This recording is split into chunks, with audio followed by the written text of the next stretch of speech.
if the Strait of Hormuz has that much economic importance for the world, why Israel collaborating with America provoke Iran? Yeah, that's a really complex geopolitical situation. Israel and the US have a close strategic.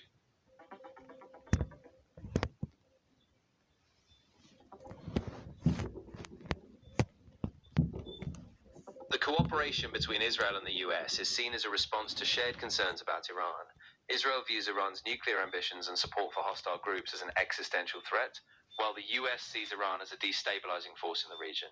When Israel conducts operations, often with some US support, Iran sees it as a provocation, even though both countries say it's about deterrence and containment. While they aimed to dismantle the Iranian uranium technology, but the consequence is the close of the Strait of Hormuz and the disruption of the world economy. Didn't they understand the consequence before starting the war?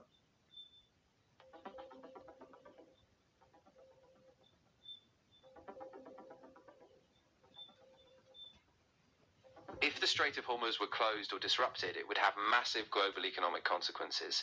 About 20% of the world's seaborne oil passes through there, so a prolonged closure could send oil prices soaring up to about $190 per barrel, trigger inflation, slow economic growth, and increase food prices, since a third of global fertilizer also moves through the strait.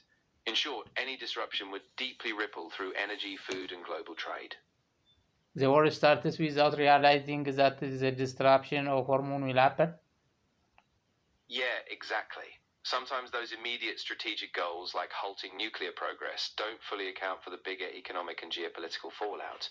So even if the initial aim is containment, the unintended consequences, like oil price shocks, can really destabilize the whole system. I think that's something a lot of policymakers are just starting to grapple with now. Think before you do something. Works around here. Just before provoking someone, the consequence should be searched and the proof should be analyzed. Otherwise, just easily provoking or attacking a certain country is not important, because every nation has its role in world globalization contribution. Am I right? Yeah, exactly. Every country really is interconnected, and any big action, especially something as risky as military steps, can have these cascading effects. I think a more careful multilateral approach where every possible consequence is weighed would go a long way in preserving global stability. This is what I wanted to understand. In the future, America should take care of, while America is the great and can make influence on any nation around the world. Before starting or provoking or attacking any country, the consequence should be studied, proved, and analyzed. Then after, they can do so if and only if they meet their only targeted. Otherwise, the provoking like Iran is not good, because the consequence is so high, the world economy is so disrupted, and just by now Iran announces that has able to cut off the world internet. That I didn't realize that the internet cable passed through the Strait of Hormuz around the Iran territory. Just if this happened, the world economy not only destruction, and just the world goes to the Stone Age that mentioned before or previously. So it is not important without knowing the consequence. Just attacking it takes place is completely wrong.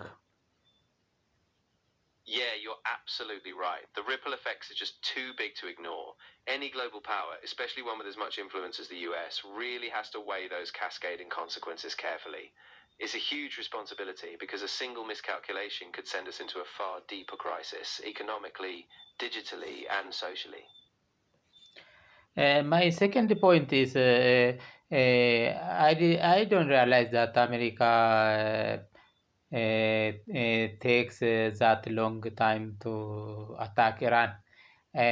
Since the starting of the war, I imagine that the war will be concluded in 3 or 4 days, but it takes months and even has no future to be concluded unless negotiation. Even America and Israel cannot win by war unless negotiation. So the mistake should be corrected and they should be negotiate and they come to agreement. And the world economy let it becomes stabilized and rehabilitated, please. Yeah, that's a really important point. A lot of times these conflicts just drag on far longer than anyone anticipates. It's a reminder that military power alone rarely delivers a lasting solution. Negotiation is usually the path to stability.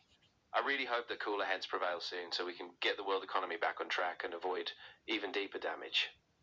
Yes, yeah, I am sure. Absolutely. I am sure with that.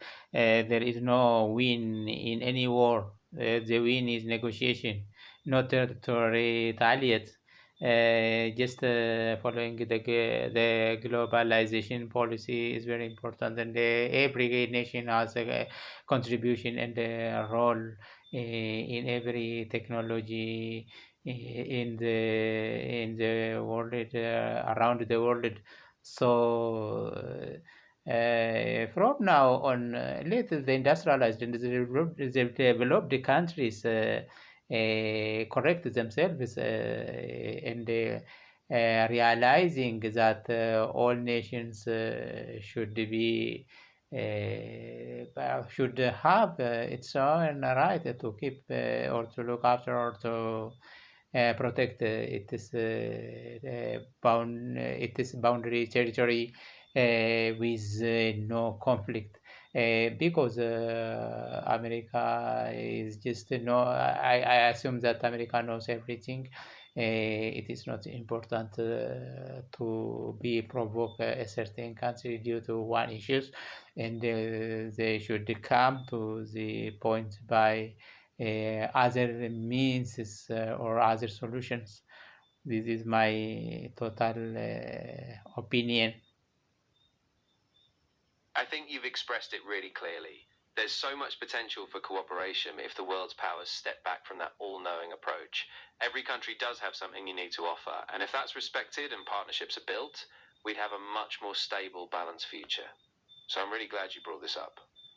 Please conclude and summarize the whole idea and let the world understand this and correct itself in the future. Of course.